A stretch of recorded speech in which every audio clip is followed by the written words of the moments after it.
So how can Bernie Sanders come back? He is here now to tell us. Senator Sanders, thank you for joining us this morning. And you were admirably candid last Saturday after South Carolina. You said he got decimated. What's your take on last night? Well, I think we did great overall yesterday. We won, as you mentioned, by over 2-1 in Kansas. We did very well in Nebraska.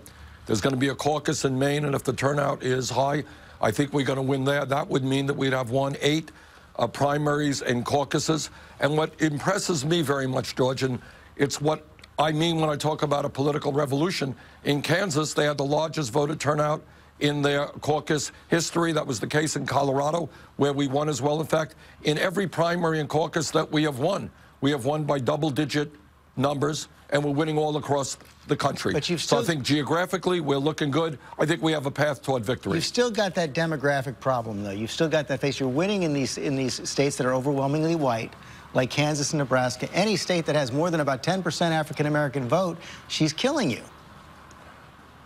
Well, I think you're going to see those numbers change as well. And what we are noticing, and this is very interesting, it's not just racial, it's more generational. We are doing better and better with young African Americans, young Latinos, and young whites. And in fact, in many instances, we are winning those demographics. With the older people, we're not doing as well. And that's something that we're going to have to work on. But I think here in Michigan, where there is a caucus coming up, where there's a primary coming up on Tuesday, I think the issues of trade, where NAFTA and permanent normal trade relations have decimated communities all over Michigan, all over Illinois, all over Ohio. I have helped lead the opposition to these disastrous trade agreements. Secretary Clinton, by and large, has supported them all. I think that's going to give us a lot of momentum here in the Midwest. Yeah, in fact, you put out a tweet this week, and I want to put that up on the board right now. It says, the people of Detroit know the real cost of Hillary Clinton's free trade policies. It shows those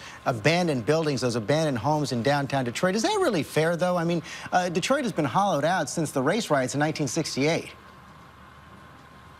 Well, what is fair, George, and honestly, I didn't know this until a week ago, that in 1960, it turns out Detroit was one of the wealthiest cities in America. Flint, Michigan, which today is mired in terrible poverty, was an extremely prosperous city.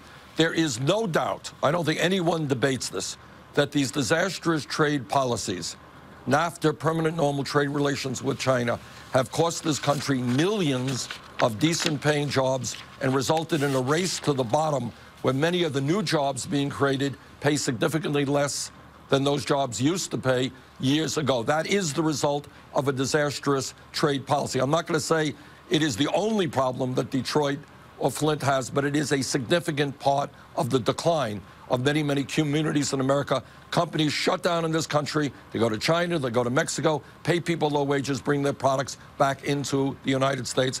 Very bad policies for the American worker.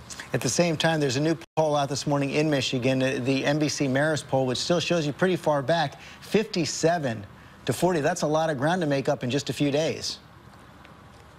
Well, you know, it's a funny thing about these polls, George. And we started this campaign, as you well know, at 3% in the polls, 3%. We have come a very, very long way, closing the gap nationally with Secretary Clinton. I'm very proud that in many of these matchups that take place, Sanders versus Trump, Clinton versus Trump, you know who's doing better against Trump? Bernie Sanders is. And in almost every state that we have contested, we start off in Iowa, we started off 50 points behind. New Hampshire, 30 points behind. One New Hampshire tied in Iowa. We are closing the gap here in Michigan, and I think we're going to surprise people on election night. But as you know, the delegate math is working against you. Democrats have proportional representation. She now has about a 200 delegate lead. That's bigger than any lead at this point than Barack Obama had over Hillary Clinton back in 2008. So don't you have to do something brand new to try to change the dynamic? You'd have to win by massive numbers in just about every state. Well, here's what I think. You're right. I mean, your numbers are correct. But, you know, we're still fairly early in the process. I think there's maybe 18, 19 states that have voted. We think we have an excellent chance to do well out on the West Coast in California, state of Washington, Oregon. We think we have an excellent chance to do well in large states like New York. We think we're going to surprise people here in Michigan. So I think that time is on our side, because the more people get to hear our message, and that message is that we need to reform a corrupt campaign finance system in which billionaires and super PACs are buying elections. Look, one of the key differences between Secretary Clinton and I, she has a super PAC, millions of dollars from Wall Street are coming in to her campaign. We have raised, George, almost 5 million individual contributions, averaging $27 apiece. People appreciate that. They're tired of super PACs buying elections. So I think we have momentum on our side. More people hear our message, the better we are going to do. Senator Sanders, thanks for joining us this morning. Thank you.